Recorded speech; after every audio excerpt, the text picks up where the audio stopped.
Afternoon, guys. Okay, this is going to be exciting because today I'm going to be cutting with one of my prized display saws, which I know all of us have probably got saws we absolutely love and call them display saws, but I've not cut with this saw. So a collector from, I was going to say Scandinavia, I can't think if he's from Norway or Denmark now, said, have you tried putting this through wood, does it bog down? And the quick answer is I haven't, and other than its running characteristics I showed on another video,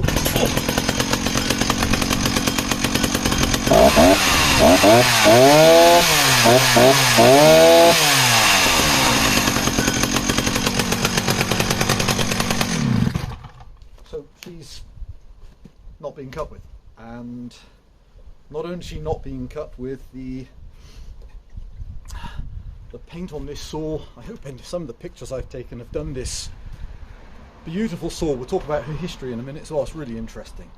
None of it's been disassembled, not the clutch, not the oiler, not down to the flywheel, not even the carburetor has been taken off. The original circuit board, these have a little mylar circuit board in the back, all intact and all original.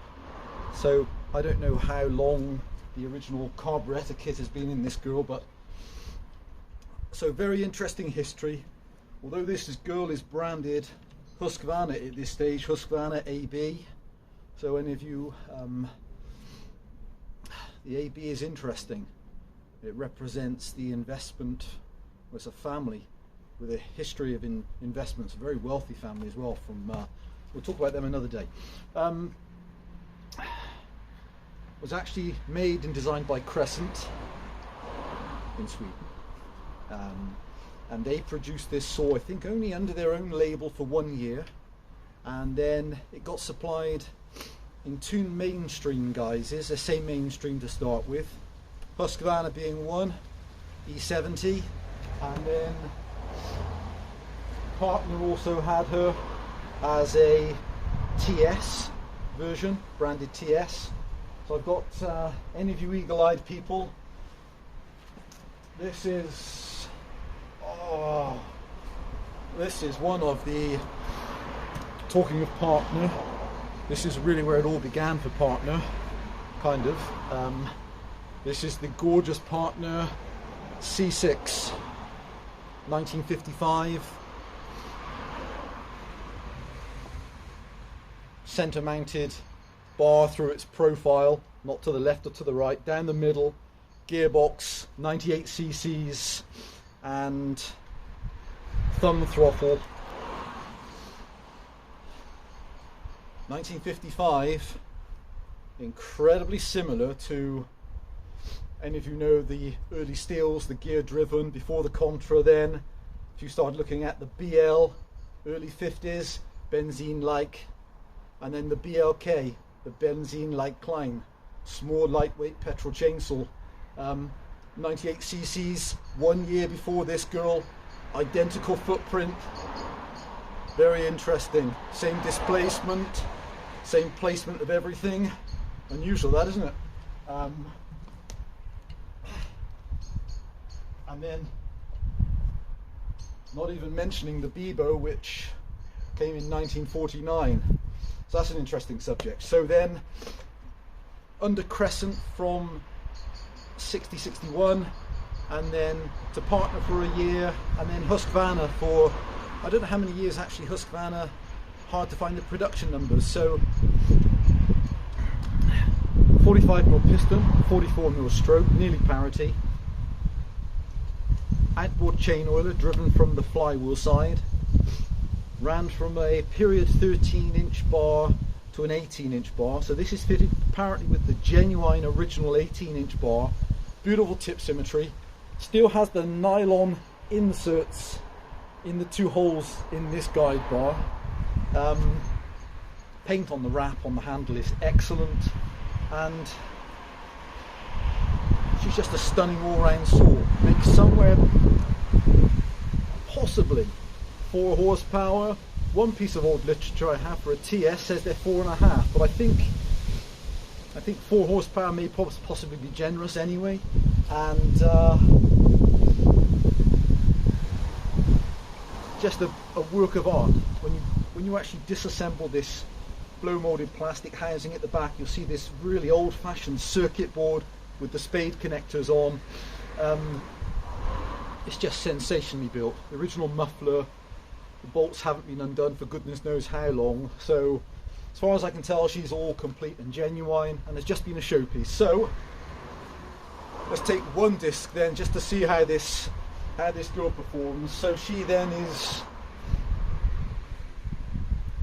celebrating her 60th birthday, can you believe? Is that incredible? And still running with no disassembly, not by me at least, and as far as I can tell all the nuts look untouched. Still starting and running like this after 60 years.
Well, they're so fantastic.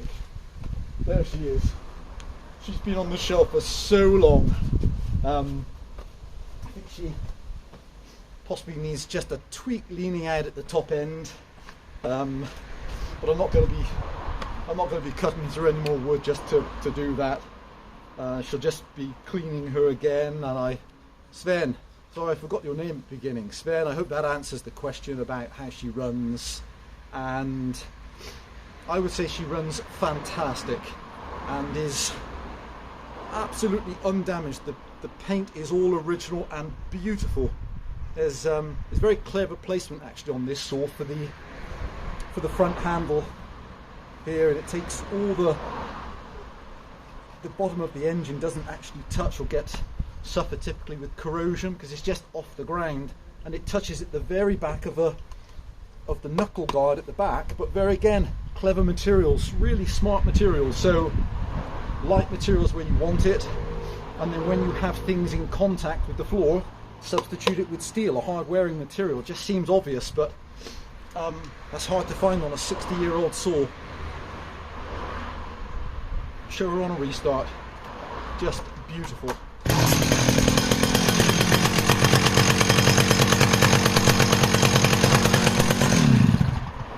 She even has the original spark plug cap and uses one of these little baby, I think are they a WSR-F, a real stubby correct plug which I got for her, but just a thing of beauty.